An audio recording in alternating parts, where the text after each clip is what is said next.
nació el amor, Jesús el Salvador.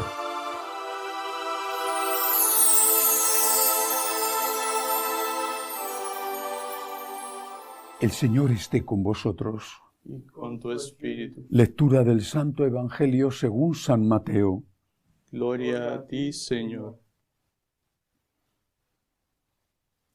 En aquel tiempo dijo Jesús a sus discípulos: cuidado con la gente, porque os entregarán a los tribunales, os azotarán en las sinagogas y os harán comparecer ante gobernadores y reyes por mi causa, para dar testimonio ante ellos y ante los gentiles. Cuando os entreguen, no os preocupéis de lo que vais a decir o de cómo lo diréis.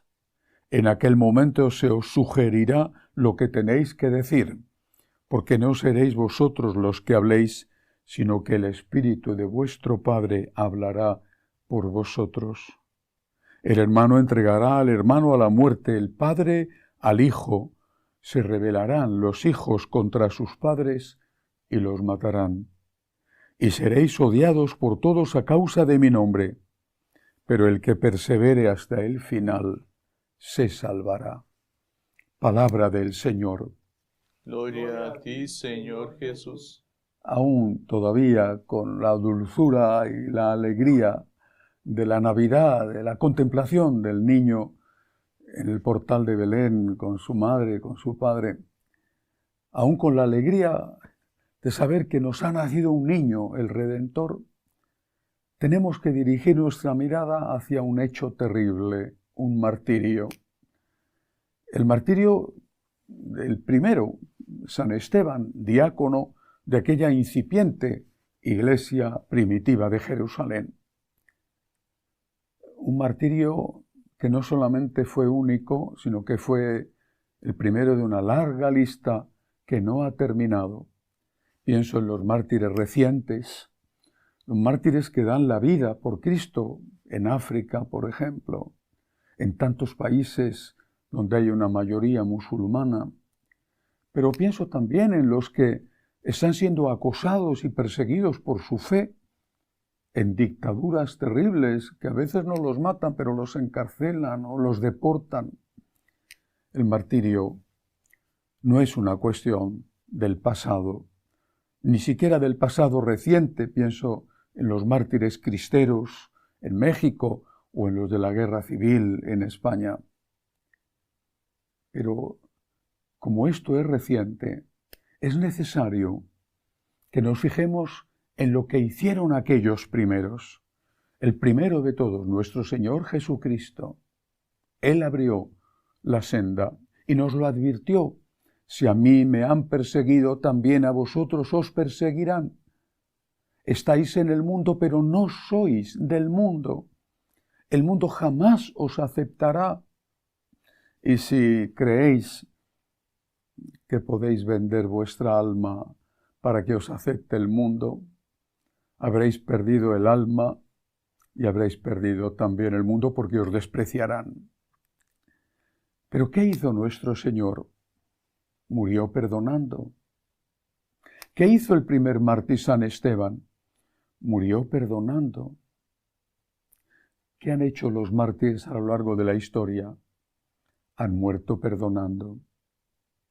Por eso, cuando nosotros somos perseguidos, insultados, calumniados, es natural que sintamos ira, coraje, incluso deseo de venganza o al menos de justicia. Pero eso es una tentación del demonio, quizá la última tentación que experimentaron los mártires. En medio del dolor físico o del dolor moral, la tentación era: rebélate contra Dios odiando a tu enemigo. No es eso lo que nos enseñó el Señor. Él murió convirtiéndose en el abogado defensor de aquellos que le mataban. Y eso es lo que tenemos que hacer nosotros. Cuando alguien nos haga daño, rezar por él. Rezar por su conversión, para que se dé cuenta del mal que está haciendo, para que cambie. Rezar por él. Porque esta oración el Señor la tendrá en cuenta hacia esa persona, pero sobre todo nos hace un enorme bien a nosotros. No podemos evitar que nos hieran,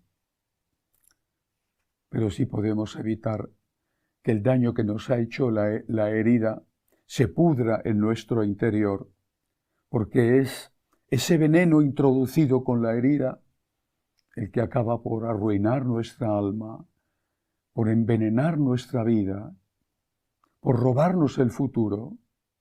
Te hicieron daño y eso quizá no dependió de ti. De ti depende que ese daño siga siendo presente. Pidámosle al Señor por los que son víctimas de persecución, para que no se dejen arrastrar por el odio, por el deseo de venganza. Y en la medida en que a cada uno nos toca un poquito, muy poquito, de la cruz de Cristo, pidámosle al Señor que también nosotros seamos capaces de perdonar e incluso amar a nuestros enemigos. Le enseñaron a San Juan Pablo II algo que conviene olvidar. Él quería entrar en la guerrilla anticomunista y le dijeron: el mal se destruye a sí mismo, tú haz el bien y entra en el seminario. ¿Cuánto bien hizo que el Papa entrara en el seminario y llegara después a pontífice de la Iglesia Católica? El mal se destruye a sí mismo. Venzamos al mal con la fuerza todopoderosa del bien. Que así sea.